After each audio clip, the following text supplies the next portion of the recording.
L'histoire débute en nous révélant que les héros de ce monde sont tous des criminels, car c'est en fait une punition, ils sont contraints de combattre des démons pour l'éternité. On rencontre un héros, Oda, qui traverse la forêt pour échapper à un monstre, traînant avec lui un cercueil qu'il a piqué au chevalier sacré. Un groupe de monstres massacre les chevaliers, mais l'un d'eux survit et dit à un prêtre qu'ils doivent retrouver le cercueil. Le prêtre lui ordonne d'abandonner sa mission, ce qui lui fait comprendre que le temple les a trahis. Mais les monstres l'attaquent soudainement et le prêtre s'enfuit pendant qu'ils sont distraits. On retrouve Oda, un monstre le projette en l'air et tente de le dévorer. Il se cache dans un trou et appelle à l'aide. Un autre héros, Zilo, arrive soudainement à sa rescousse, lui dit de se calmer, mais Oda avoue qu'il n'en peut plus. Il demande à Zilo de le tuer pour que les autorités puissent le ressusciter.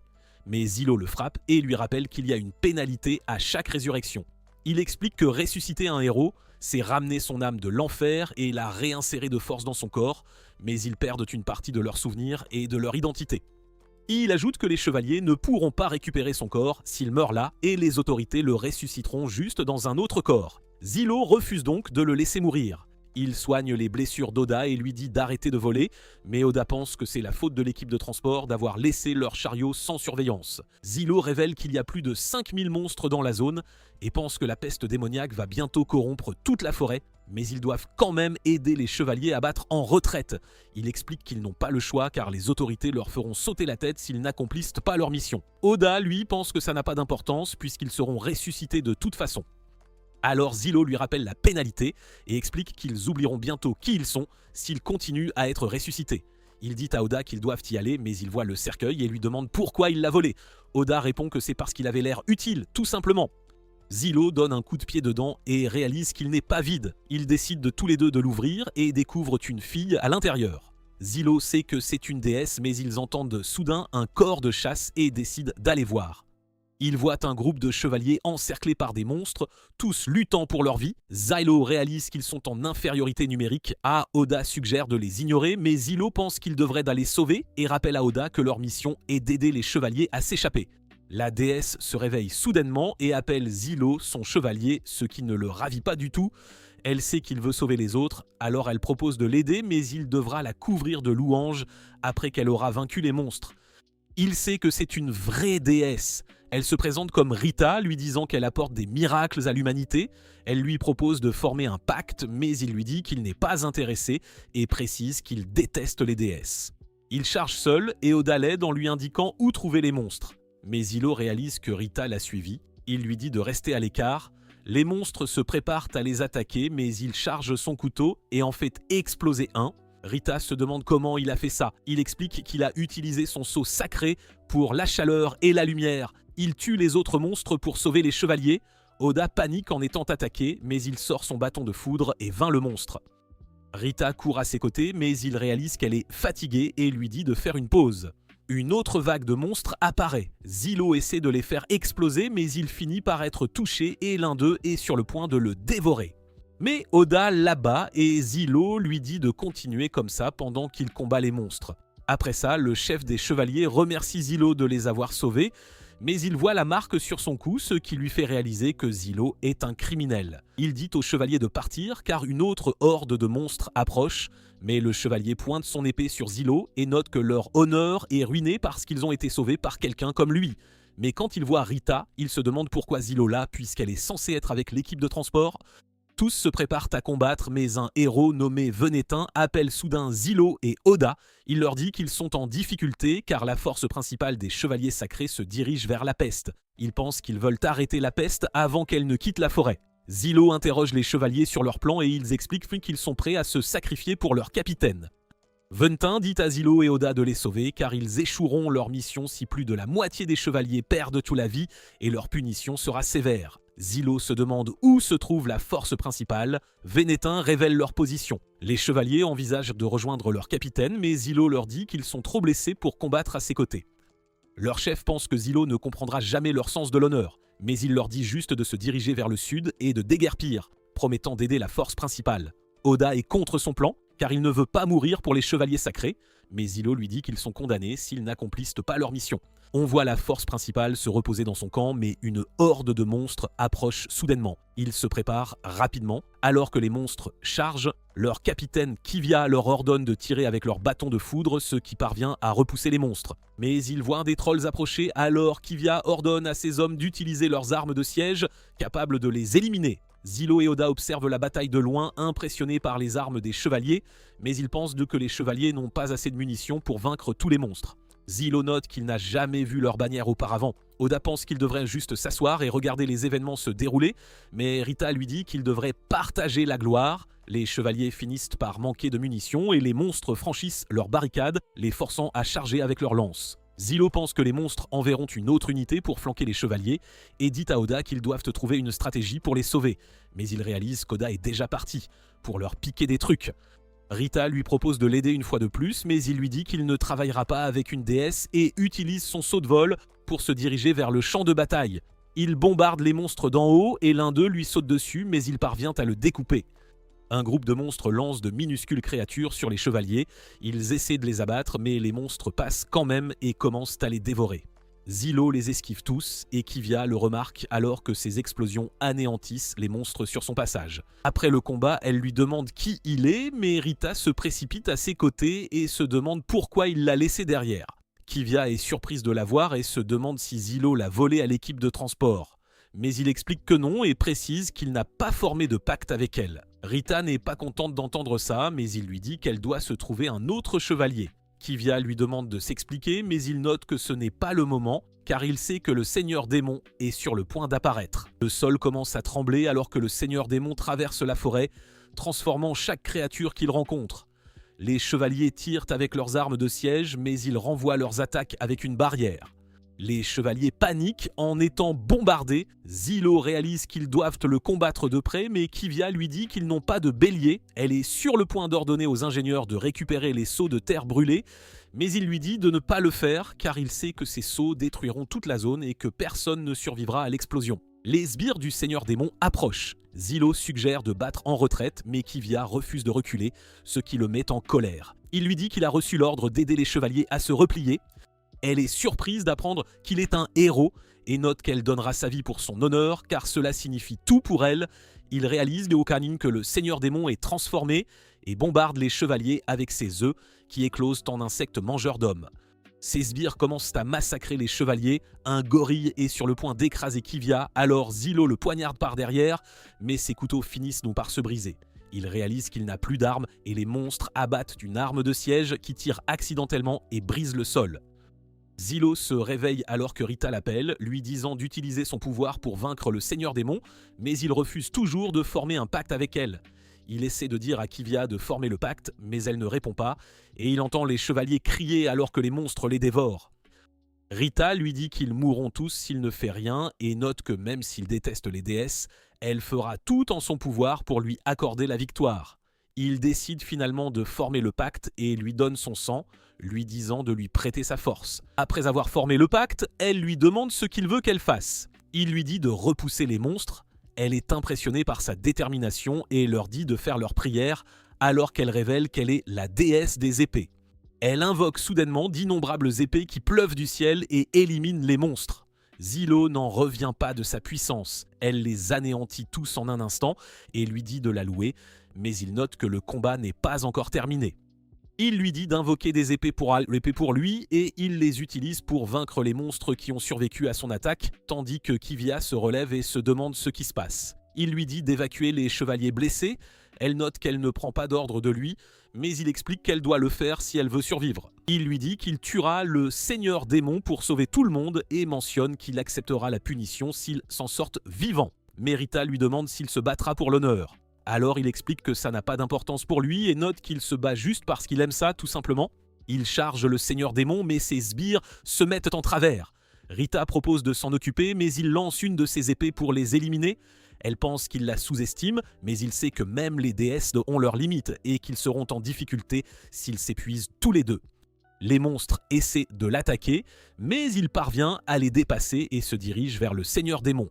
Rita note que chaque déesse rêve de vaincre un Seigneur Démon, mais il lui dit que ce n'est pas encore le moment d'agir et il commence à grimper sur le corps du Seigneur Démon.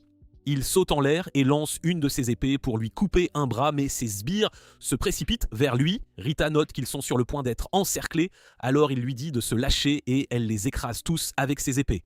Il charge le seigneur démon une fois de plus, et elle sait ce qu'il pense, alors elle invoque une épée géante pour lui. Il est impressionné qu'elle ait pu lire dans ses pensées. Le seigneur démon se prépare à l'attaquer, mais il charge l'épée et la lance en avant. Il y a une explosion massive alors que l'épée frappe le seigneur démon, mais il réalise qu'il est toujours vivant et qu'il les attaque alors qu'il commence à se régénérer.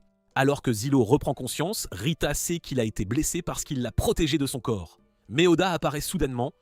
Zylo réalise qu'Oda a volé un seau de terre brûlé, mais il le félicite, car c'est exactement ce dont ils ont besoin pour vaincre le seigneur démon. En l'activant, il explique qu'il sait comment ça fonctionne car il en reconnaît le modèle.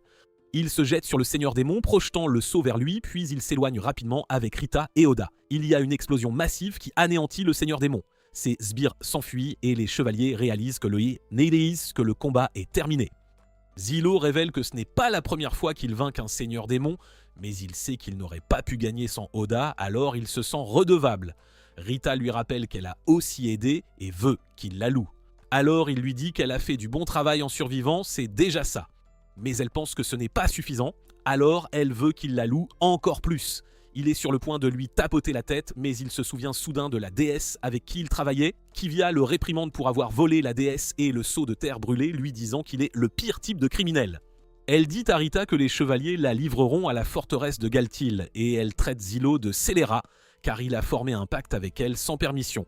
Mais Rita pense qu'ils étaient destinés à se rencontrer et note qu'elle croit en lui.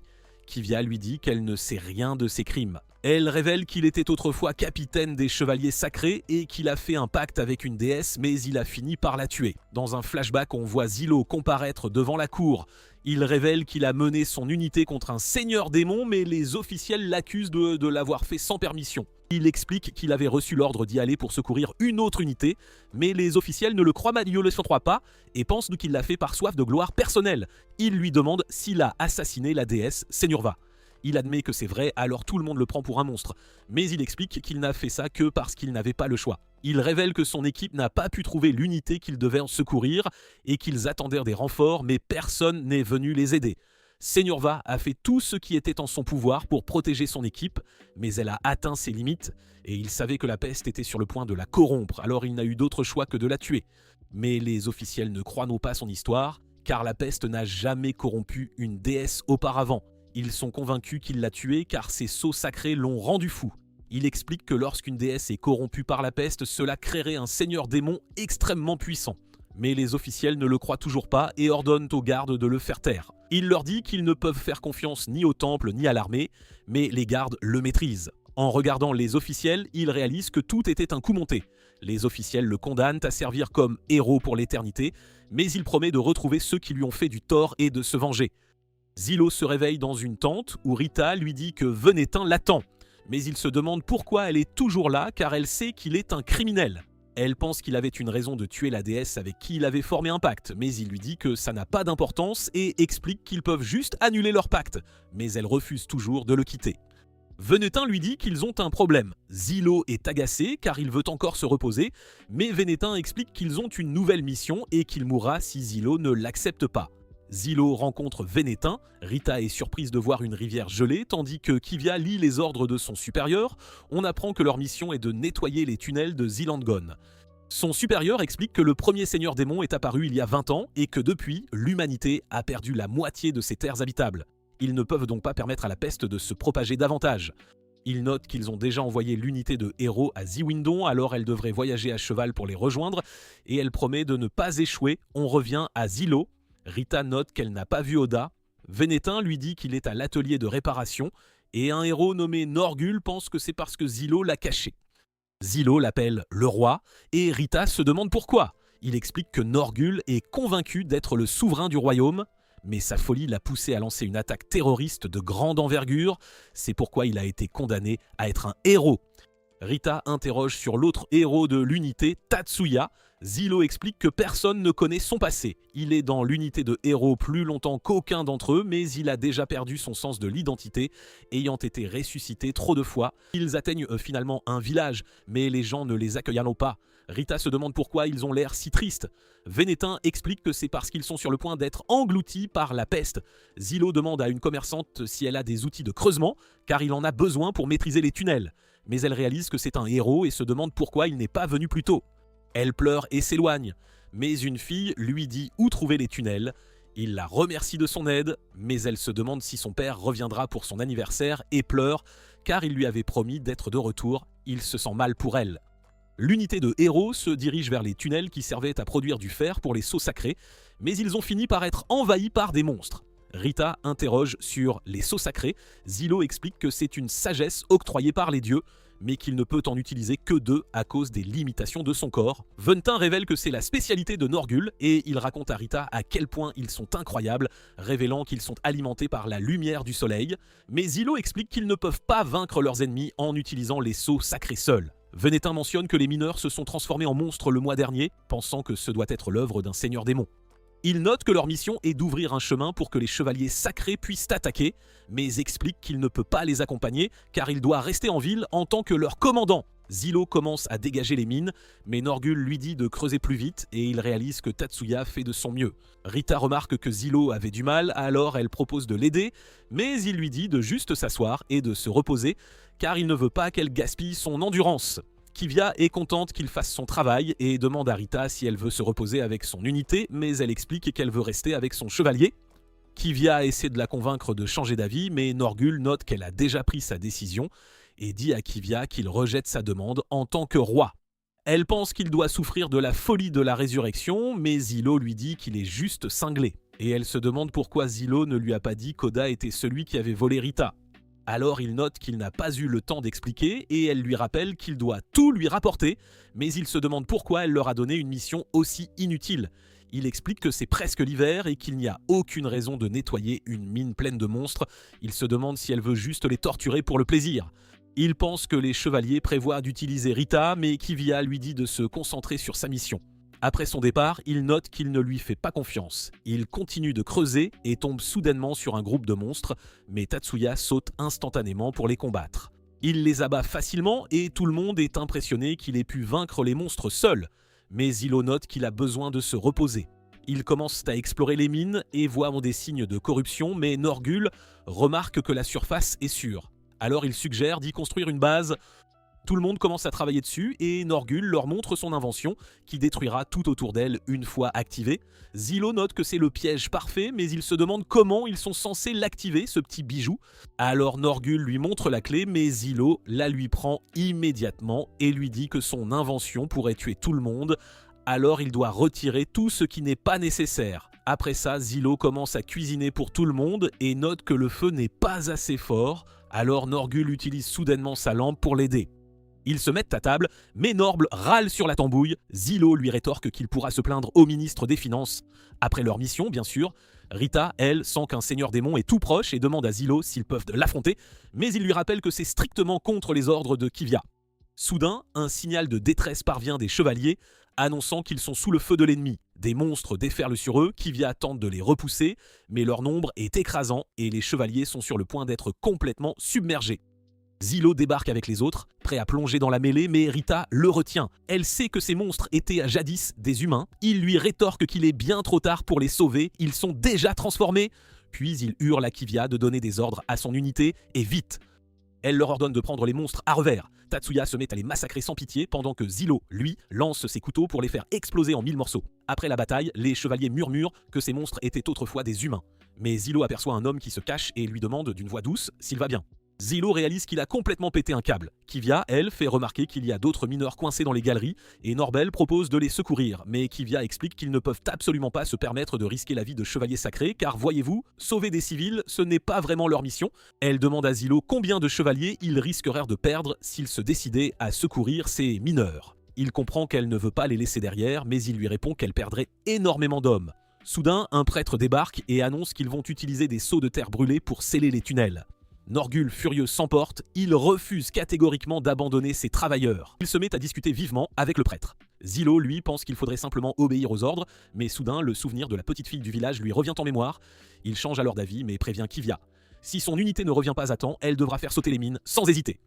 Rita est ravie de sa décision et tente de convaincre les chevaliers de les accompagner, mais Zilo lui ordonne de rester en arrière car il ne veut absolument pas qu'elle soit enterrée vivante en cas d'échec. Elle lui demande de reconsidérer, mais un chevalier l'éloigne. Ce dernier explique qu'il se fiche des civils, mais qu'il est furieux contre les commandants qui ont pondu ce plan absurde.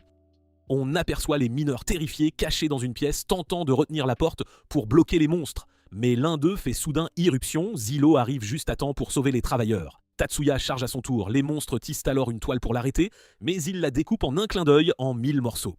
Les mineurs sont bouche bée, stupéfaits de voir les héros terrasser les monstres. Norgol leur assure de ne pas s'inquiéter car après tout, ils sont là pour les sauver. Contremaître avoue qu'il n'aurait jamais cru voir de l'aide arriver. Mais Zilo ordonne aux travailleurs de s'armer et leur explique que Norville utilisera ses sceaux sacrés pour décupler la puissance de leurs armes. Il fait remarquer qu'il n'y a pas un rayon de soleil dans ces tunnels, donc ces sceaux sacrés risquent de s'épuiser très vite. Mais attention, les sceaux qu'il fabrique, eux, sont Zilo libre. Zilo lui explique alors bien plus efficaces et consomment en prime Nordel, qui sait que sa réserve d'énergie est absolument colossale, le considère donc sans l'ombre d'un doute comme un combattant d'élite. Zilo est flatté par cette reconnaissance, mais il pense qu'ils ne tiendront pas bien longtemps, car il est déjà à court d'énergie. Le contremaître explique qu'ils sont restés piégés dans les mines parce que l'ordre de retrait ne leur est pas parvenu à temps. Zilo lui demande alors, le cœur serré, s'ils sont vraiment les seuls survivants. Alors il explique qu'ils étaient une cinquantaine, mais l'un d'eux s'est égaré ayant entendu des voix étranges. À son retour, ils ont réalisé avec horreur qu'il s'était transformé en monstre. Ils ont dû s'unir pour le tuer, c'était une question de survie, mais le contremaître, lui, s'en veut encore terriblement. Après ça, on voit les mineurs, désormais armés jusqu'aux dents, prêts à en découdre. Mais soudain, le sol se met à trembler violemment et des monstres surgissent de terre. Zilo se lance dans le combat et exhorte les travailleurs à tenir bon, à ne pas céder un pouce. Mais la panique les gagne quand ils réalisent qu'ils sont largement en infériorité numérique.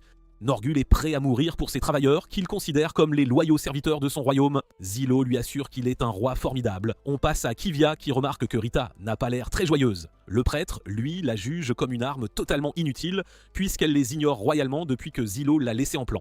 Mais Kivia fait remarquer qu'ils devraient se mettre en route dès qu'ils seront prêts, car il est impératif d'abattre ce seigneur démon. On voit que les héros ont réussi à vaincre les monstres, tout le monde est à bout de force, mais Zilo leur dit qu'ils doivent absolument continuer d'avancer sans relâche. Ils commencent à perdre tout espoir, persuadés qu'il est impossible de sortir vivant de ces tunnels, mais Norvel prononce alors un discours des plus inspirants, leur disant qu'ils doivent absolument continuer de se battre. Le contremaître assure qu'ils feront de leur mieux. Ils réalisent que Zilo et Norvel sont des héros, mais ils pensent que leur passé n'a aucune importance car ils risquent leur vie pour les sauver, ici et maintenant. Il déclare être prêt à mourir d'une mort honorable, mais Zilo lui assure qu'il survivra. Norgul, lui, refuse catégoriquement que quoi que ce soit leur arrive, car ils sont tous, sans exception, des éléments précieux pour son royaume. Le sol tremble de nouveau et d'autres monstres surgissent, encore et encore. Les travailleurs commencent à paniquer, mais l'un d'eux, d'un coup de son arme, parvient à abattre un monstre. Cela galvanise les autres, qui se joignent au combat avec lui. Hélas, les monstres commencent à les submerger et leur contremaître est blessé. Zilo réalise alors, avec une pointe d'angoisse, qu'ils sont vraiment dans de sales draps. Un des monstres s'apprête à achever le contremaître, mais soudain, une myriade d'épées surgit des airs, anéantissant tous les monstres en un clin d'œil. Rita s'excuse pour son arrivée un peu tardive et sans modestie aucune, demande à tout le monde de la louer pour les avoir sauvés. Norville la remercie chaleureusement d'avoir si efficacement éliminé ces créatures. Il explique aux travailleurs qu'ils vont ériger une barrière et leur ordonne de planter les épées dans le sol, une fois qu'il y aura apposé ces sceaux sacrés. Ils acceptent son plan et il se met aussitôt à travailler sur les épées. Mais Zilo, perplexe, demande à Rita ce qu'elle fiche ici, alors qu'elle est censée être avec les chevaliers. Bon sang! Elle révèle qu'elle s'est échappée et, avec un sourire, lui dit de la féliciter d'être venue. Mais il refuse catégoriquement car il n'a absolument pas l'intention de l'utiliser. Elle devient toute triste en entendant ça. Il lui dit de rester en vie, même si elle est inutile, mais elle sait pertinemment qu'il ne veut juste pas qu'elle s'implique parce qu'il s'inquiète énormément pour elle, au fond. Elle fait remarquer que son opinion à son égard n'a aucune importance car les déesses sont nées pour être utilisées par autrui. Elle explique que le désir d'être loué par les gens est littéralement inscrit dans leur nature profonde. Elle assure à Zilo qu'il ne l'empêchera jamais de vivre une vie glorieuse. Mais soudain, il réalise qu'une nouvelle vague de monstres approche, alors il ordonne aux travailleurs de se mettre à l'abri derrière la barrière, et vite! Les monstres surgissent, et Zilo veut que Rita reste en retrait, mais elle lui ordonne de la protéger coûte que coûte. Alors, il utilise ses épées pour terrasser ces créatures, mais soudain, un son perçant et insoutenable retentit, faisant tomber tout le monde à genoux. Seul Tatsuya continue de se battre car ce vacarme ne semble absolument pas l'affecter. Rita utilise sa magie de soutien pour aider Zilo à se remettre sur pied. Il lui lance qu'il n'a rien demandé, mais elle lui rétorque qu'ils doivent absolument travailler ensemble car elle sent la source de cette calamité s'approcher inexorablement. Le seigneur démon Lotus apparaît et émet de nouveau ce son terrifiant, ce qui fait perdre la tête aux travailleurs. L'un d'eux murmure qu'il entend une voix et commence à marcher comme hypnotisé vers Lotus. Zilo le repousse, mais il réalise avec effroi que ce son attire également tous les autres irrésistiblement. Norbul est furieux que Lotus tente d'égarer son peuple. Zilo remarque que Tatsuya, lui, n'est absolument pas affecté par ce son. Alors il ordonne à Rita de lui forger des épées, et vite. Il lance les épées de Rita pour protéger Tatsuya qui parvient à atteindre le corps principal de Lotus et le tranche net en deux d'un coup magistral. Mais Lotus l'attrape soudainement. Zilo réalise alors que le cœur de la créature se trouve sur le mur, et il comprend qu'il doit absolument le détruire. Hélas, il se rend compte qu'il est complètement à court d'énergie. Les chevaliers arrivent, prêts à se joindre à la bataille, mais Lotus les fige avec son cri strident et s'apprête à les saisir avec ses lianes, sans pitié. Alors Zilo se précipite pour les secourir, mais il réalise que les travailleurs sont eux aussi en grand danger et qu'il ne pourra jamais les atteindre à temps. Norbul, lui, parvient à se libérer et il brûle le cœur de la créature avec sa lampe, forçant Lotus à relâcher les mineurs, enfin. Mais la créature survit à l'attaque. Alors Norbul se prépare à la brûler de nouveau, mais une liane l'attrape et le soulève brutalement dans les airs. Elle tente de s'emparer de la lampe, mais Tatsuya la tire en arrière et Rita, d'un geste vif, lance la lampe à Zilo juste à temps. Zilo se prépare à attaquer le cœur de la bête une fois de plus, mais Lotus le retient fermement avec ses lianes. On voit que la jambe de Norvel est brisée, mais il refuse toujours d'abandonner, car il veut absolument faire payer Lotus pour avoir osé attaquer son peuple, coûte que coûte. Il se tranche la jambe avec son épée et réalise qu'il est juste au-dessus du cœur de la bête. Alors, en tombant, il le poignarde, mais une liane le projette violemment contre le mur. Zilo lui lance qu'il est un sacré roi, un vrai de vrai, et il utilise la lampe pour mettre fin au combat, embrasant le corps entier de Lotus, qui se consume alors. Les chevaliers sont stupéfaits que les héros aient pu vaincre une telle créature. Les travailleurs se pressent autour de Norbul qui, malgré ses terribles blessures, pense toujours à eux. Les mineurs retrouvent leur famille, folles de joie de les voir encore en vie, et Venetin, lui, ne tarit pas d'éloges pour Zilo qui les a tous sauvés.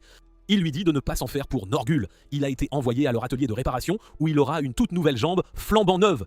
Zilo, lui, fait remarquer qu'il n'aurait jamais pu sauver les travailleurs sans lui. Mais il réalise que les villageois ont toujours une peur bleue d'eux, car les héros sont considérés comme les pires criminels du monde. Le contremaître lui assure que les gens finiront par comprendre la vérité un jour ou l'autre. Il est ravi d'être rentré à temps pour l'anniversaire de sa fille et fait remarquer que les travailleurs sont profondément reconnaissants envers Zilo, car sans lui, il n'aurait jamais survécu. La petite fille lui tend des fleurs pour le remercier d'avoir sauvé son papa. Mais Rita intervient expliquant qu'elle doit les lui offrir à elle, car après tout, c'est elle la déesse de Zilo. Il lui dit d'arrêter ses caprices et accepte les fleurs, mais il trouve qu'elles ne lui vont pas du tout. Alors il les donne à Rita. Le prêtre lui déclare à Kivia que les héros doivent être punis pour avoir enfreint les règles, mais elle lui explique qu'ils méritent au contraire d'être loués car ils ont sauvé la vie de ses travailleurs, ni plus ni moins. Elle fait remarquer qu'ils sont bien meilleurs que lui car il ne fait que donner des ordres sans jamais se battre. Et elle se demande si Zilo est réellement une bonne personne au fond. L'unité des héros se dirige vers la forteresse miroir, un élément crucial des défenses de la deuxième capitale.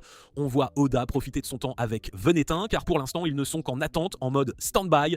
Norbul rend visite à Zilo dans sa cellule et lui ordonne sans détour d'acheter encore plus de vin, mais Zilo lui rappelle que il a déjà dépensé tout leur argent jusqu'au dernier sou. Il demande à Zilo des nouvelles de leur coéquipier disparu. Zilo lui dit qu'une autre unité l'a emprunté, mais Norbul n'arrive pas à croire qu'il ne soit toujours pas revenu. C'est incroyable.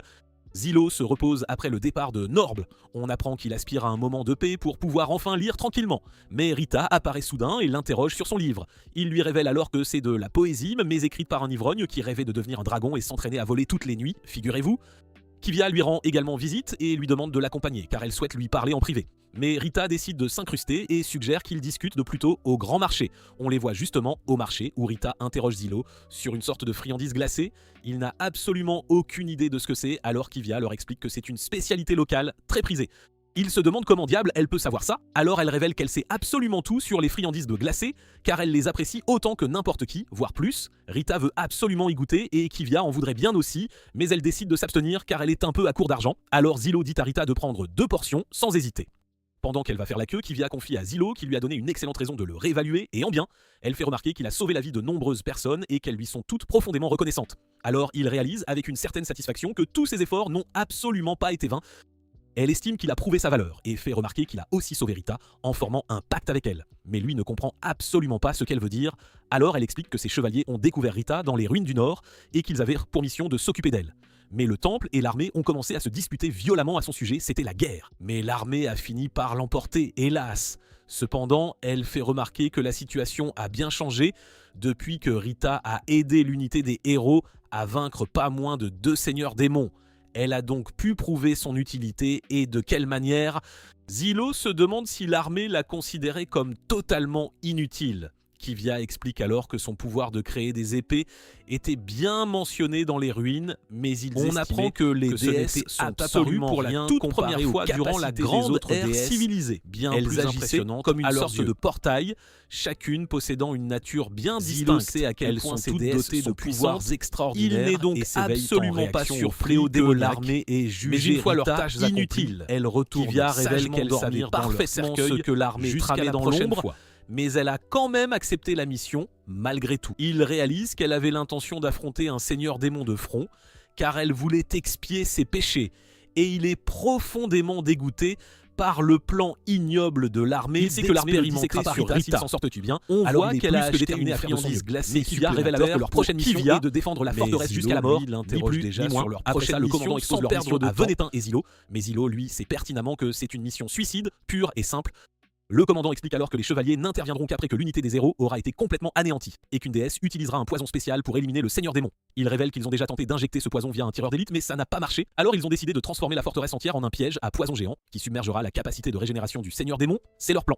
Zilo comprend qu'ils comptent sacrifier leur unité pour attirer le seigneur démon. Et il les avertit que les sceaux sacrés qu'ils portent au cou les tueront tous, sans exception, si l'un d'eux tente de quitter la forteresse, ne serait-ce qu'un instant. Venetin fait remarquer qu'ils exécuteront son plan, mais il lui rappelle qu'ils sont des criminels après tout. Donc au moins l'un d'eux pourrait bien tenter de s'échapper. Il explique que le plan échouera. Il ajoute que Rita ne les quittera pas, quoi qu'il arrive, c'est une certitude. Car leur sceau sacré de la laisser rester tous. Mais le commandant explique qu'elle n'est absolument pas sous sa juridiction. Alors Venetin ordonne à Zilo de contacter Kivia et lui demande s'il a besoin de quoi que ce soit d'autre. Zilo lui répond qu'il veut des soldats et de l'artillerie en grande quantité. Venetin promet de s'en occuper personnellement, Zilo ne lui fait absolument pas confiance, mais Venetin lui dit de croire en lui, car il a jadis été sur le point de sauver le monde entier, figurez-vous. Dans un flashback, on voit Venetin interrogé par les autorités. Il se demande s'il a été arrêté, après tout, il est un escroc notoire, un vrai charlatan. Un officiel révèle qu'ils ont reçu pas moins d'une centaine de plaintes concernant son comportement frauduleux. C'est un record. Venetin se demande s'il va écoper de la peine de mort. Mais l'homme lui fait remarquer qu'il ne sera pas puni pour ses escroqueries. Non, pas du tout. Il montre à Venetin l'article qu'il a publié mentionnant que des espions du fléau démoniaque ont infiltré le gouvernement. Venetin explique qu'il a tout inventé, il a été payé pour effrayer le public et déclare à Venetin que l'homme révèle que tout bien trop douce pour lui est en fait la pure vérité, la pénalité et ils ne veulent absolument pas que les gens le sachent. De retour au présent, on voit Zilo parler à Oda, qui trouve Venetin plutôt malin pour le faire taire. Zilo, lui, pense que son comportement risque fort de le faire tuer un jour ou l'autre. Il interroge Oda sur leur autre coéquipier, Zav. Oda pense qu'il est bien pire que Venetin car il est d'une imprévisibilité absolument déconcertante. On voit Zav jouer aux cartes contre un autre homme, il finit par perdre, mais il sait pertinemment que l'homme a triché et explique qu'il ne laisse jamais les malfaiteurs impunis, jamais. Il ordonne à l'homme de lui rendre son argent, et vite. L'homme, furieux, l'attrape, mais ses mains sont soudainement tranchées net. Sov lui dit qu'il n'a eu que ce qu'il méritait pour avoir triché, bien fait pour lui. Dans un flashback, on voit Sov interrogé par les autorités. Un officier l'interroge sur les 8 personnes qu'il a tuées, mais il révèle avec un sourire qu'il y en avait en fait 12, pas 8. L'officier se demande s'il ressent la moindre culpabilité. Sov révèle alors qu'il n'en ressent absolument aucune, car il n'a pas la moindre boussole morale. Il précise qu'il ne tue que les gens qu'il n'apprécie pas, c'est tout. On apprend qu'il a été élevé par un ordre d'assassins. L'officier sait comment ils utilisent l'Ulan, la douleur et les drogues pour transformer des enfants en tueurs, mais il est toujours profondément choqué par le comportement de Sov, c'est sidérant. Il se demande si Sov a peur d'être condamné à mort. Sov admet qu'il est terrifié, oui, mais il explique qu'il profite juste de l'instant présent car la peur ne changera absolument rien de toute façon. L'homme qui a interrogé Venetin lui demande comment il choisit ses victimes. Sov explique qu'il sélectionne simplement les personnes pour lesquelles il ne ressentirait aucune peine, aucune tristesse en les tuant. L'homme réalise qu'il est complètement fou et fait remarquer que la mort serait bien trop douce pour un tel individu. Alors il décide de lui infliger la pénalité du héros. Sov sait que c'est la pire des punitions et il commence à perdre les pédales. Mais l'homme le force à s'asseoir et lui dit qu'il n'a absolument pas le droit de mourir, pas encore. De retour au présent, l'unité des héros déambule dans la forteresse. Sov raconte à qui veut l'entendre comment il s'attache à ses cibles. Avant de les éliminer, c'est une habitude, voyez-vous. Zilo et les autres le trouvent carrément insupportable, car il ne ferme jamais le bec, jamais. Kivia réalise que l'armée du Seigneur Démon approche de la forteresse. Zilo pense qu'ils arriveront de nuit, mais elle fait remarquer que seulement une cinquantaine de chevaliers resteront pour la défendre. Il sait que Zilo lui dit de s'en occuper et vite, et mentionne que Venetin a recruté des condamnés à mort pour les rejoindre. Et précis. Mais Oda lui signale qu'il y a d'autres éclaireurs cachés dans les bois. Le Seigneur Démon a déjà envoyé un éclaireur un par un et avec une précision chirurgicale, pendant qu'Oda lui sert d'observateur, bien sûr. Zilo dit à Kivia de ne pas s'en faire pour eux car il n'a jamais vu Sov rater sa cible, jamais. Il suggère qu'il devrait plutôt poser des pièges pendant qu'il s'occupe de ça. Elle réalise que Zilo n'a absolument pas abandonné malgré cette situation. Alors elle révèle que son oncle n'est autre que le grand prêtre, ce qui stupéfie Zilo car il sait que c'est le rang le plus élevé au sein du temple pas à mettre. C'est impressionnant. Sov lui annonce qu'il a éliminé toutes ses cibles, mission accomplie, mais Zilo lui dit d'attendre avec Oda pendant qu'il installe les pièges avec Kivia tranquillement. Après ça, ils retournent à la forteresse et y rencontrent un commandant chevalier nommé Horde. Il n'arrive pas à croire que Kivia veuille rester avec ses héros et assure qu'il priera pour sa sécurité, c'est le moins qu'il puisse faire. La déesse Pelmerie mentionne qu'elle priera aussi pour Kivia, mais il lui dit de faire très attention car il sait pertinemment que Zilo est le fameux tueur de déesses, un danger public. Elle lui dit de la féliciter d'avoir si bien aidé à accomplir sa mission. Alors il lui tapote la tête, la complimente gentiment, mais lui fait remarquer qu'il est grand temps de partir, maintenant. Tandis qu'il s'éloigne, Zilo interroge Kivia à leur sujet. Elle révèle alors que Horde est le chef du 9e ordre et qu'il a en effet scellé un pacte avec Pelmerie, la déesse. Ils aperçoivent des explosifs un peu partout dans la forteresse. Zilo explique le plan à Sov qui réalise alors qu'ils sont bel et bien sur une mission suicide, pure et simple. Sov marmonne qu'il a une folle envie de tuer quelqu'un, mais un chevalier nommé Zoflak l'entend et lui demande d'un air menaçant s'il a vraiment envie de mourir là tout de suite. Ils aperçoivent des explosifs un peu partout dans la forteresse. Zilo explique le plan à Sov qui réalise alors qu'ils sont bel et bien sur une mission suicide, pure et simple. Sov marmonne qu'il a une folle envie de tuer quelqu'un, mais un chevalier nommé Zoflak l'entend et lui demande d'un air menaçant s'il a vraiment envie de mourir là tout de suite. Il sort son couteau, l'ami de Zoflak l'éloigne et Zoflak demande à Sov pourquoi il a fait ça. Il répond qu'il voulait juste se défouler. Rita est furieuse que Zilo se soit éclipsé sans rien dire. Kivia lui annonce qu'ils ont terminé leur mission et lui offre des baies trouvées en forêt. Mais elle est toujours en colère car ils se sont amusés sans elle. Elle a vu la tête de Pat Pelmerie 7 fois et Zilo pas une seule. Elle veut qu'il le fasse pour elle, mais il lui dit d'oublier ça car l'armée du Seigneur Démon pourrait bien les submerger. Un chevalier rapporte qu'un groupe d'étrangers veut voir Zilo. Il les rencontre à la porte et reconnaît les mineurs qu'il a sauvés. Il se porte volontaire pour aider à défendre. Il leur dit de retourner auprès de leur famille, mais ils expliquent qu'ils ne peuvent pas laisser la forteresse tomber car leur village en dépend pour se nourrir et s'abriter. Il ne veut pas qu'ils risquent leur vie, mais Norville leur dit qu'ils arrivent à point nommé et rappelle à Zilo qu'ils ont besoin de toute l'aide possible. Il explique qu'ils peuvent l'aider à achever ses gravures de sceaux sacrés, ce qui les aidera à gagner la bataille. Il leur ordonne de commencer immédiatement. Après cela, Zilo expose leur plan à tous. Tatsuya scellera le passage souterrain, tandis que Saute protégera la porte arrière avec un groupe de chevaliers. Il se demande où est Oda. Zilo révèle qu'il est en mission et que les mineurs soutiendront les chevaliers par l'arrière. Il dit à tous de tenir le plus longtemps possible et révèle qu'il compte tuer le Seigneur Démon avant qu'il n'atteigne la forteresse car c'est le seul moyen de sauver tout le monde. Zilo parle aux condamnés à mort mais il refuse de l'écouter car il pense que les héros sont les pires. Mais Sov abat soudain l'un d'eux. Leur chef se demande pourquoi Sov ne l'a pas abattu lui. Sov explique que c'est parce qu'il avait l'air plus fort que les autres. Mais Zilo se met en colère, lui dit de ne plus recommencer et lui ordonne de soigner les blessures de l'homme. Zilo parle à Venetin qui lui montre une lettre d'une famille noble et explique qu'il veut leur demander de l'aide. Mais Zilo lui dit de la brûler et l'interroge sur les mercenaires. Il explique qu'ils ne se joindront pas à eux sans être payés. Zilo note qu'Oya s'occupera de l'argent mais suggère de renvoyer les mineurs car il ne veut pas qu'ils meurent. Venetin pense qu'il pourrait y avoir des adorateurs de démons parmi eux, cherchant à les faire perdre en coulisses. Zilo ne croit pas tout ce qu'il dit, mais repense aux ordres du commandant et admet que c'est possible. La nuit, Zilo voit que le Seigneur Démon est encore loin, mais son avant-garde charge déjà la forteresse. Norble ordonne aux mineurs de les abattre. Zilo est agacé car il ne suit pas le plan. Les monstres continuent d'avancer. Il ordonne alors aux mineurs d'activer les barricades défensives qui éliminent les créatures qui s'approchent, sauf détruit les monstres qui se précipitent vers la porte arrière, tandis que Kivia mène les chevaliers qui flanquent l'armée du Seigneur Démon. Rita pense que tout se passe bien, mais tous sont surpris de voir des humains travailler avec le Seigneur Démon. Ils incendient les barricades, permettant aux monstres de passer. Alors qu'ils forcent la porte principale, les chevaliers paniquent en voyant une autre vague de monstres approcher. Zilo pense que c'est peut-être la fin. Il remarque que les gens avec le Seigneur Démon ne sont pas affectés par la peste, ce qui signifie qu'ils ont choisi le camp des démons. Il doit y avoir des démons capables de communiquer avec eux. Rita lui dit que même s'ils sont maléfiques, elle ne peut pas attaquer des humains car elle est une déesse. Zilo le sait déjà. Il contacte Kivia et lui demande si elle sait quelque chose à leur sujet. Elle révèle qu'elle est aussi perdue, mais pense qu'ils doivent venir de l'armée privée d'une famille noble car ils sont doués en tir à l'arc à cheval. Ils commencent à se replier. Elle note qu'elle ne peut pas les poursuivre à cause de son armure lourde, mais Zilo voit qu'ils se dirigent vers le passage souterrain. On voit Vénétin et Tatsuya à l'intérieur. Vénétin panique en entendant des monstres approcher. Sava l'assure qu'il ira bien car il a Tatsuya avec lui. Ils disent à Nordil de battre en retraite car la porte principale ne tiendra pas. Mais il refuse, pensant que le roi doit rester pour motiver ses hommes. Il ordonne aux mineurs de tirer les canons à seau sacré qui font exploser les monstres, mais certains passent et le contremaître note qu'il faut du temps pour recharger. Il réalise donc que les démons sont sur le point de les atteindre. Norgol dit à Zilo qu'il doit s'occuper du Seigneur Démon. Zilo dit à Rita qu'il s'occupera de tous les humains qu'ils rencontreront, mais Rita note qu'il se met toujours en danger tout en lui disant de rester en sécurité.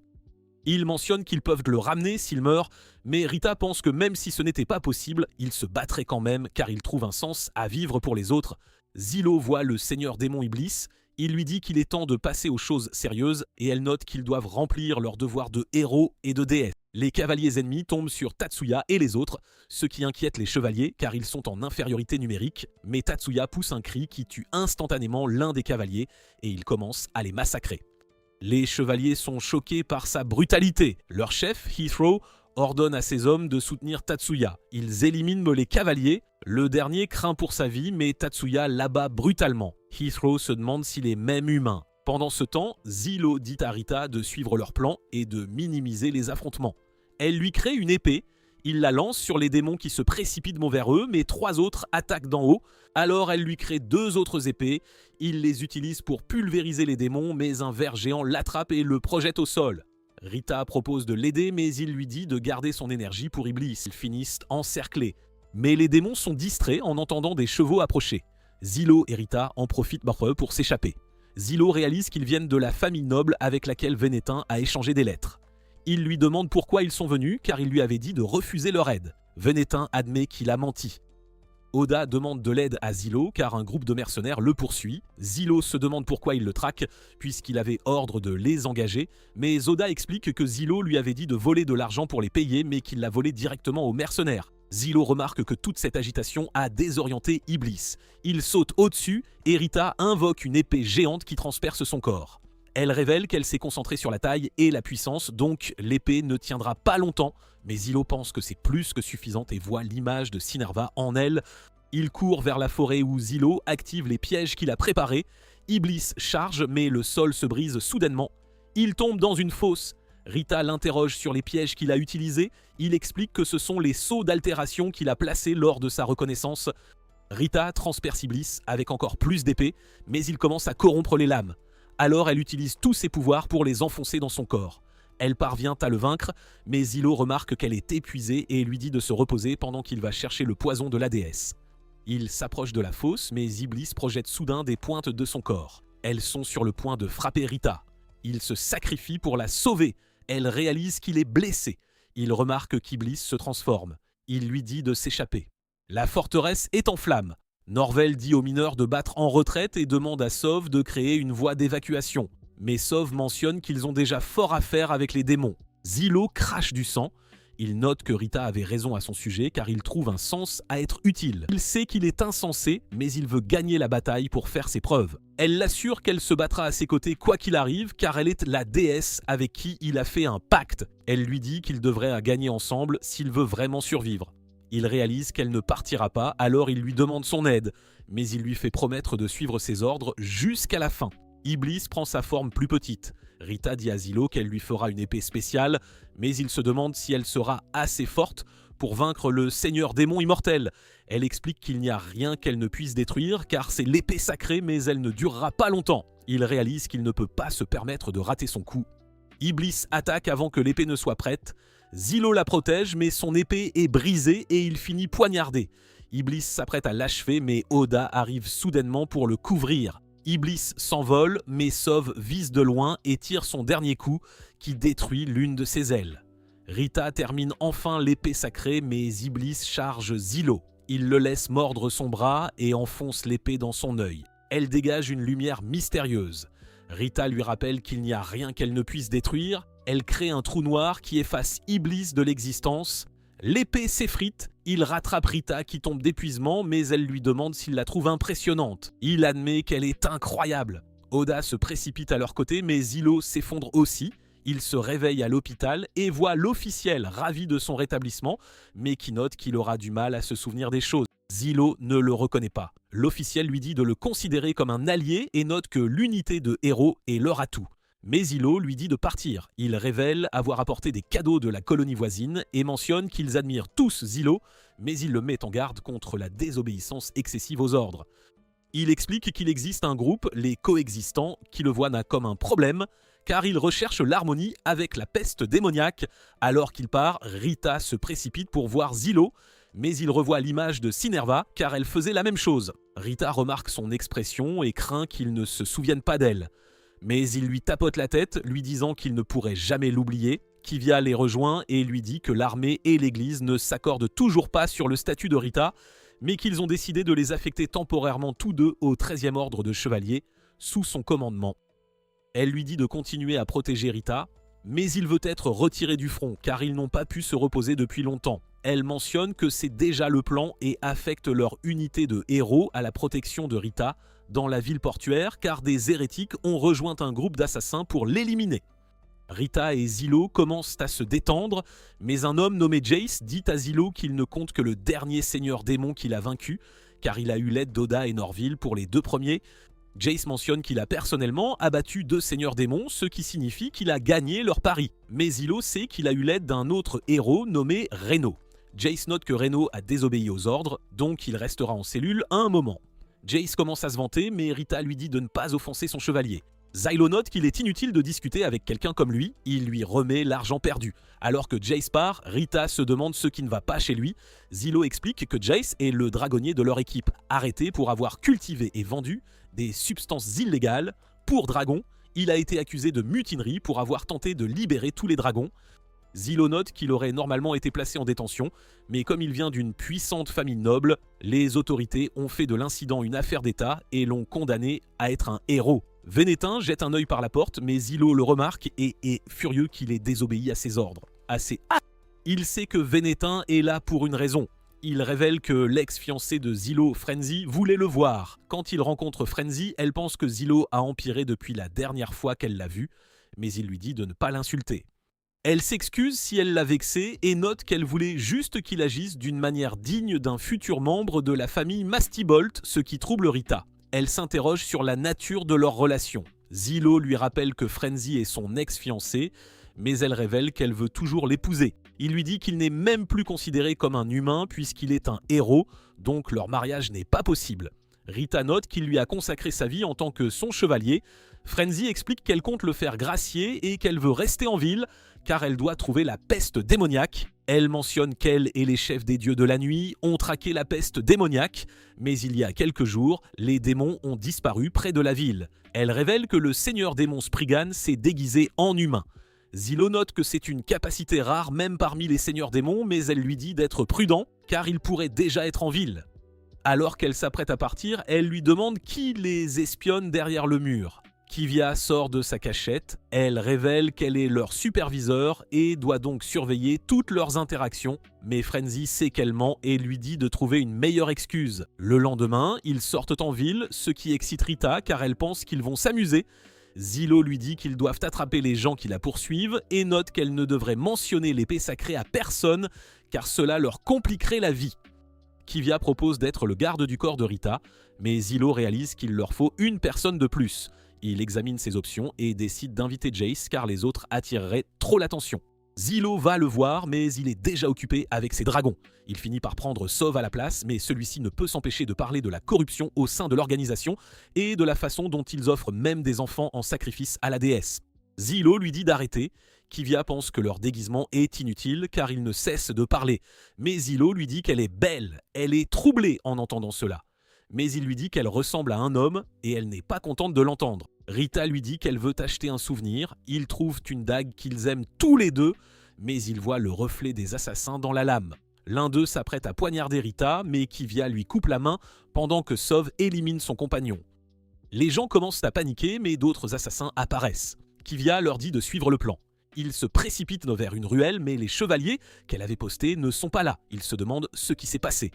Sov pense que les hommes qu'ils ont tués n'étaient pas des assassins d'ordre religieux, car il voit qu'ils n'étaient pas entraînés. Kivia pense qu'ils pourraient en être des alliés de la peste démoniaque. Une autre assassine, Shiji, se jette soudain sur eux. Sov l'affronte, mais elle frappe le sol et il n'en revient pas qu'elle lui ait cassé le bras. Zilo lui lance ses couteaux. L'un d'eux explose en la touchant, mais elle traverse l'explosion et il esquive à peine son attaque. Kivia la poignarde, mais Shiji l'attire et s'apprête à l'achever. Zilo la tire en arrière. Shiji transforme son bras en lame, mais Zilo fait détonner l'un des couteaux qu'il a lancé plus tôt. L'explosion expose son visage. Kivia et Zilo se préparent à continuer le combat, mais un autre assassin nommé Bojum arrive avec ses hommes et dit à Shiji qu'elle n'est pas assez forte pour vaincre Zilo. Elle pense qu'il ne devrait pas l'appeler par son nom, il s'excuse car il n'est pas aussi expérimenté qu'elle.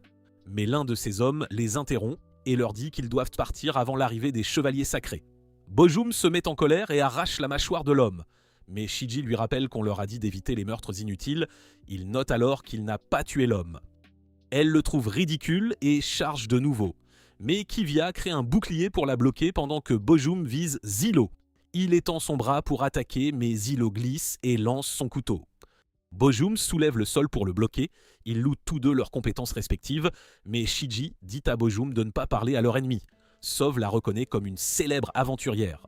Rita propose d'aider, mais Zilo lui dit de ne pas s'impliquer car il sait qu'il est douloureux pour une déesse de blesser un humain. Ils sentent quelqu'un approcher. Il s'avère que c'est Jace qui brûle les assassins avec le feu de dragon. Il dit à Zilo d'être reconnaissant envers sa dragonne Nili. Mais Bojum traverse les flammes et Zilo n'en revient pas qu'il soit encore en vie. Sa forme commence à changer, il note qu'il n'a pas assez de sang, alors il décide de battre en retraite. Après sa disparition, Rita note qu'il pourrait être Spriggan car elle n'a ressenti qu'une légère hésitation en pensant à l'attaquer. Kivia convoque une réunion pour discuter de la situation. Elle note que même s'ils ont pu vaincre les assassins, son équipe postée dans la ruelle a été anéantie. Elle pense donc qu'il y a un espion parmi eux.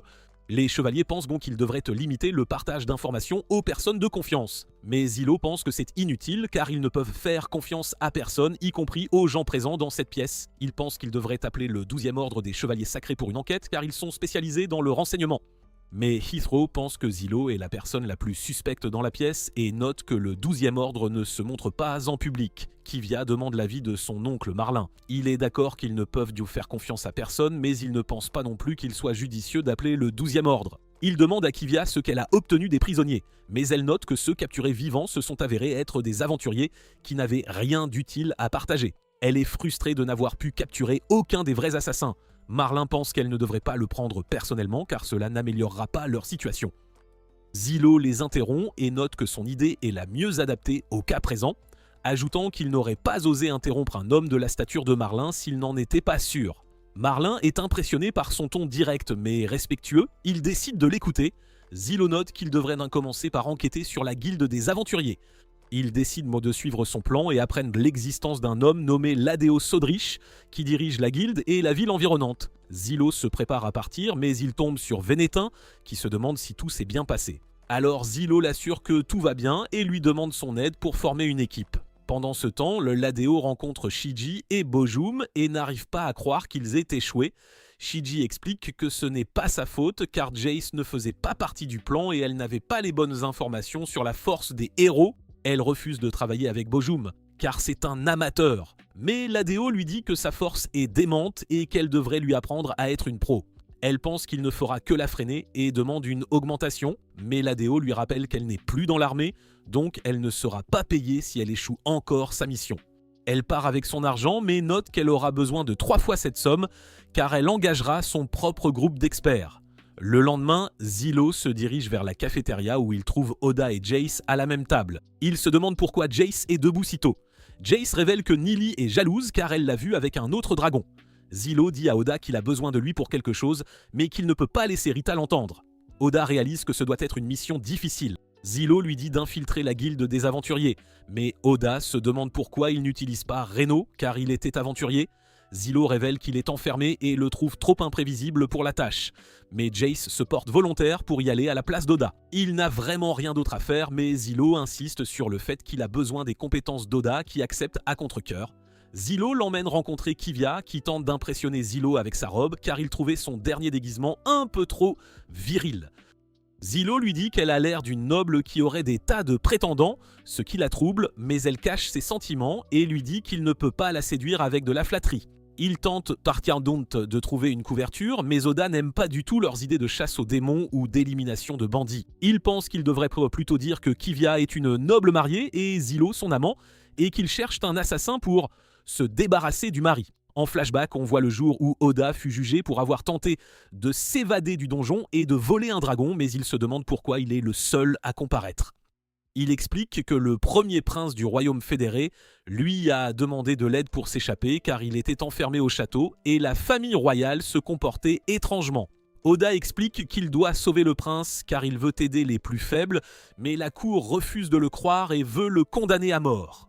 Mais ils reçoivent une requête de l'Alliance Noble Centrale et décident d'Alanonou de lui infliger la peine du héros à la place. Dans le présent, Zilla et Kivia marchent vers la guilde des aventuriers, mais ils remarquent que la ville est dans un sale état et que les gens consomment des drogues. Zilla se demande pourquoi elle s'est engagée dans l'armée alors qu'elle appartient à une famille noble. Elle explique que ses parents étaient des prêtres corrompus et qu'elle veut construire quelque chose pour elle-même, loin de leur ombre. Elle lui montre l'épée que son oncle lui a donnée et explique qu'elle lui est reconnaissante, car il l'a soutenue quand elle a rejoint l'armée. Elle l'interroge sur sa relation avec Frenzy, mais Oda les interrompt avec son rapport sur la guilde, notant qu'il y a une vingtaine de gardes. Il a aussi vu un groupe d'enfants qui ressemblaient à des assassins entraînés. Zilo note qu'il y a des rumeurs selon lesquelles la guilde recueille des orphelins pour en faire des soldats loyaux. Oda expose leur plan. Pendant que Zilo et Kivia créent une diversion, il s'échappera avec l'Adeo. Mais l'Adeo apprend leur arrivée et ordonne à tous de s'assurer qu'ils ne partent pas vivants. À la guilde des aventuriers, Kivia annonce à la réceptionniste qu'elle a besoin d'un assassin de choc pour éliminer son mari car elle veut s'enfuir avec son amant. Tout le monde entend sa requête et la réceptionniste, méfiante, lui demande si elle a des références. Zilo tente de la convaincre d'accepter leur requête, mais ça ne marche pas et il réalise qu'elle n'y croit pas un instant. Il pense qu'il devrait semer la pagaille pour distraire tout le monde, mais Frenzy arrive soudainement avec ses gardes et propose de discuter de leur requête dans une salle privée. Elle leur dit qu'ils ont saboté son plan pour gagner la confiance de l'Adeo et qu'ils auraient été arrêtés si elle ne les avait pas sauvés. Mais Zilo rétorque qu'ils avaient la situation bien en main. Elle dit à Kivia de rester loin de lui, mais Kivia lui répond que Frenzy ne devrait pas interrompre leur mission et elles commencent à se disputer. Les enfants frappent à la porte et disent que l'Adeo veut les voir. Mais on voit les gamins charger leurs armes, ils entendent le bruit, se préparent à combattre et un homme tire à travers le mur. Kivia lui coupe le bras tandis que Frenzy neutralise un des enfants. L'autre garçon se jette sur elle mais Zilo la protège et l'assomme. L'homme se relève pour attaquer Kivia qui le repousse. Zilo lui lance son couteau chargé créant une explosion qui laisse un trou dans le mur.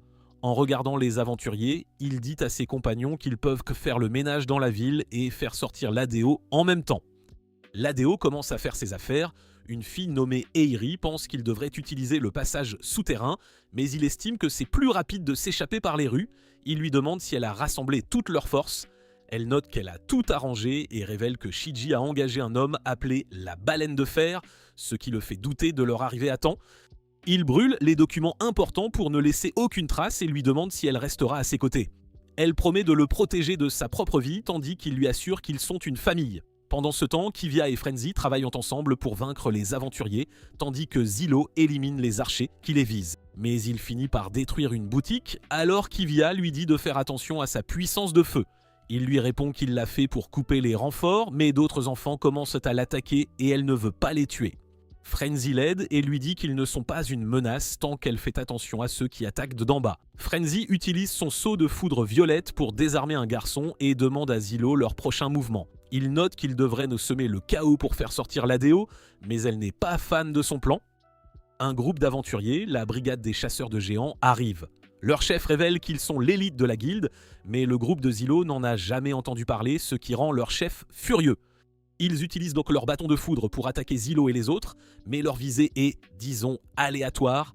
Ils laissent Kivia et Frenzy s'en occuper pendant qu'il part à la recherche de l'Adeo. Un homme posté sur un toit commence à lui tirer dessus, alors il fait exploser sa mitrailleuse avec un couteau chargé et saute du bâtiment. Il atterrit sur le chef des chasseurs. Kedia dit à tout le monde de laisser tomber leurs armes s'ils tiennent vraiment à leur ville, mais un troll arrive soudainement et commence à lancer des bûches sur Zilo et les autres. La brigade des chasseurs pense que c'est une bonne occasion d'attaquer. Zilo se prépare à les affronter, mais Rita et les autres arrivent pour le soutenir. Elle pense que sa situation est sa punition pour l'avoir abandonné, mais elle note qu'étant une grande déesse, elle va quand même le tirer de ce pétrin. L'Adéo se faufile dans les ruelles et dit à Airi qu'il ne les laissera pas le provoquer, car le plus important pour lui est de s'échapper en toute sécurité. Norgle dit à tout le monde de se rendre, mais ils ne l'écoutent pas, alors il commence à les faire sauter. Ils ripostent avec leurs flèches, mais Tatsuya les bloque toutes et abat les archers. Jace remarque des cavaliers qui approchent, alors il prend une bombe et la lance en l'air pour les aveugler, et ils hésitent à faire demi-tour. Il sort soudainement de la fumée et les achève, mais il libère leurs chevaux car il sait qu'ils sont innocents. Zilo et les autres luttent contre le troll, mais Kivia lui dit de partir pendant qu'ils le retiennent, et elle parvient à lui planter un couteau dans la tête. Il va voir Rita qui pense qu'il réalise enfin à quel point elle est indispensable. Il admet que c'est vrai et lance un couteau chargé sur le troll. Heathrow dit à Kivia de rester en arrière tandis que Rita lance d'innombrables épées sur le troll, mais il parvient à survivre à l'attaque. Alors elle crée une épée pour Zilo, et il la lance après l'avoir chargée, le tuant dans une explosion massive. Il remercie Rita de les avoir sauvés, mais elle pense que ce n'est pas assez et lui dit qu'il doit la complimenter. Alors il lui tapote la tête et lui dit qu'elle est formidable. Tout le monde est choqué de voir le troll vaincu. Norble leur dit de déposer leurs armes, alors ils se rendent par peur. L'Adéo est dévasté de voir sa ville ancestrale détruite, mais alors qu'il est occupé à regarder la fumée, il est séparé d'Eiri, ce qui permet à Oda de l'atteindre.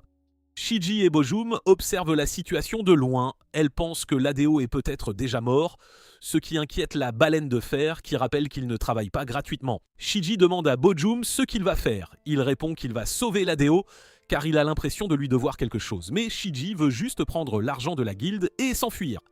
Il reçoit un message et leur dit qu'il va abandonner l'Adéo puisqu'il a de nouveaux ordres. Mais il note qu'il a un travail pour eux s'ils sont intéressés. Des monstres apparaissent soudainement, mais il leur dit de ne pas être impoli et il en abat un. Ses compagnons se demandent qui il est, vraiment. Il révèle qu'il est un démon et promet de les payer s'ils acceptent son offre.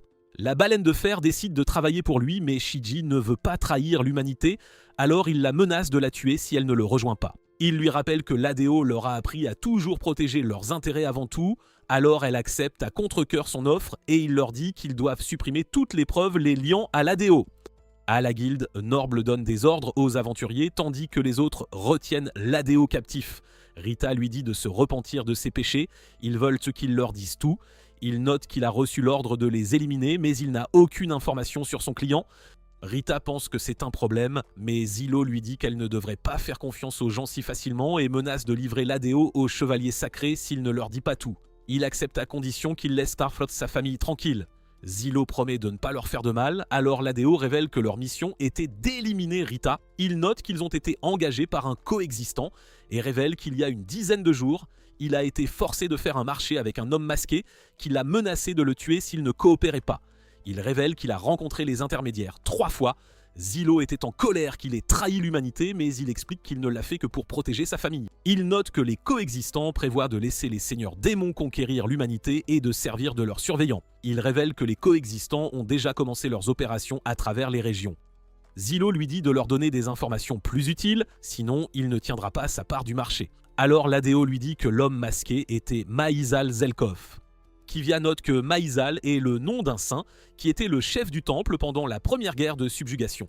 Mais alors qu'elle se souvient de Zelkov, ils sont soudainement attaqués. L'Adéo parvient à se libérer, mais le bâtiment est sur le point de s'effondrer, alors Zilo dit à tout le monde de s'échapper. La baleine de fer continue de tirer son canon, ce qui met tout en feu.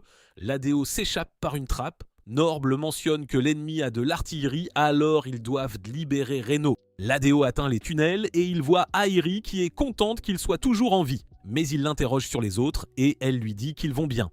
Elle se demande s'il a dit quoi que ce soit aux héros. Il note qu'il leur a donné des informations mais qu'il n'a rien révélé d'important. Elle le poignarde soudainement et se révèle être Spriggan. Alors il se demande ce qui est arrivé à la vraie Aerie. Il révèle qu'elle est déjà morte, qu'il a pris le contrôle de son esprit et de son corps, et il lui montre le reste de sa famille. Il pleure en réalisant que tout le monde est mort, mais il lui arrache le cœur pour l'achever et il dit aux autres qu'ils doivent accélérer leur plan. Mais